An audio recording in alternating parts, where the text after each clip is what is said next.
Sergeant, just a note that emergency crews have cleared the area and all lanes are open for traffic. Well, speaking of traffic, pothole season. It is early this year. You've likely noticed if you've clunked into one of them yourself. Now that the snow has mostly melted, our roads are littered with craters, and they can cause significant damage to our vehicles. Now, MPI says 406 pothole-related claims were made in February. How unusual, right? But we had that unusual warm February. That's more than 8 times the average number of pothole claims in February from 5 years ago. A spokesperson for the city of Winnipeg says that crews filled nearly 22,000 potholes in February. They say 3,000 is typical for a normal month, so they have been busy. Now, we don't want to just throw numbers at you without experiencing this, so this is all because of extreme weather. CBC's Jim Agapito is out live. We can hear the traffic behind him, and it looks like it's brighter where you are. It's cloudier downtown, but where are you, Jim, like in the city right now? Good morning, Marcy. I'm standing at Kenison Boulevard and Tuxedo Avenue. I'm here because, well, we asked listeners yesterday on Up to Speed what one of the trouble spots for potholes was in the city, and this is what they said. So it's pretty big and it's causing a lot of havoc.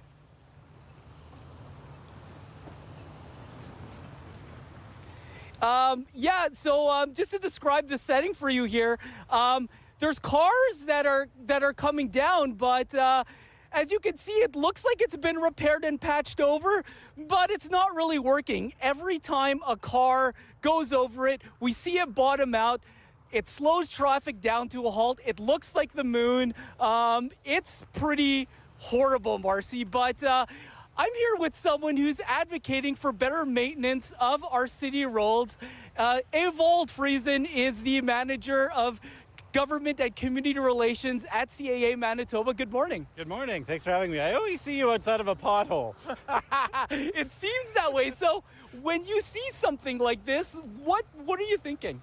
Well, obviously this is top of mind for many Manitobans. So over at CAA, we do a lot of polling on these types of situations.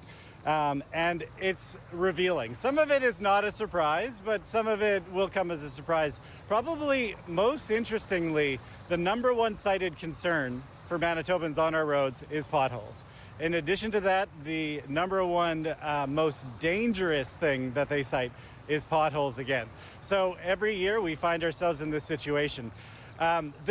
Another fascinating statistic is that when it comes to potholes, 43% of us will actually change our route to accommodate the reality of poor infrastructure and potholes in our city. So we'll plan ahead to go around it.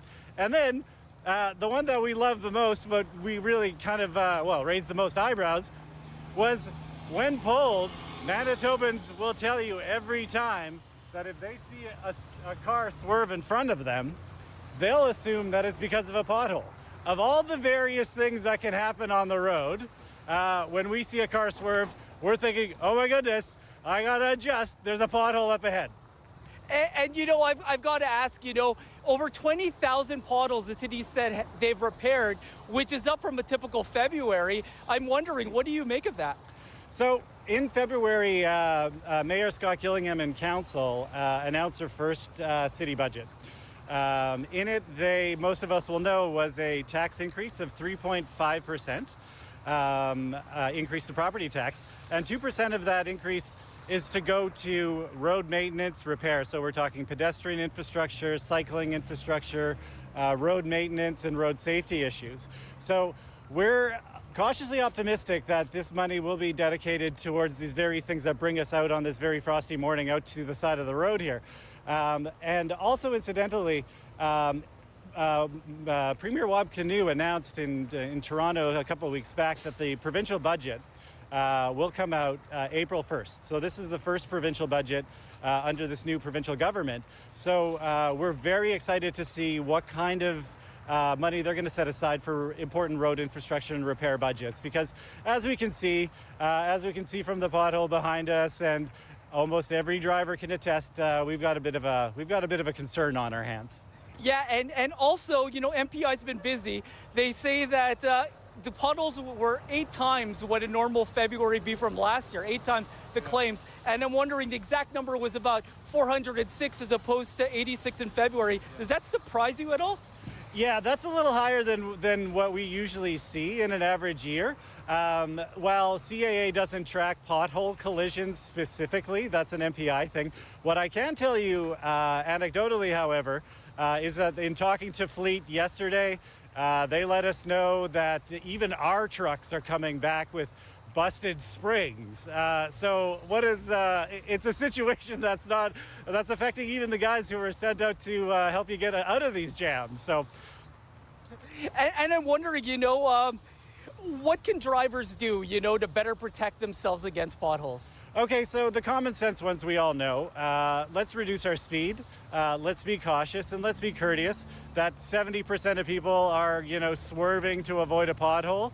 Let's be mindful of that as much as we possibly can. Obviously, if you see a puddle and you're unsure, tap that brake. You don't know what's necessarily underneath it. Another thing you can do is the City of Winnipeg offers the 311 call, so you can report a pothole. And also, don't forget to call your city councillor, your local representative, and let them know. That's how our system works, and they do respond to these types of things. And always, of course, if we see a city crew working hard, doing their work at the side of the road is their workplace. Let's be courteous. Let's slow down, move over if we can. They're working hard to fix the situation, so let's exercise as much patience as we can as we get through this pothole season. Thanks so much, Ewald. That's Ewald Friesen, who is the Manager of Government and Communication Relations at CAA Manitoba. All right, thanks, Jim. Jim Agapito out live. You can see the traffic building behind him as the sun's coming up if you've been watching him on YouTube. We should have sent him out with a tape measure going click, click, click, measuring the size of the pothole.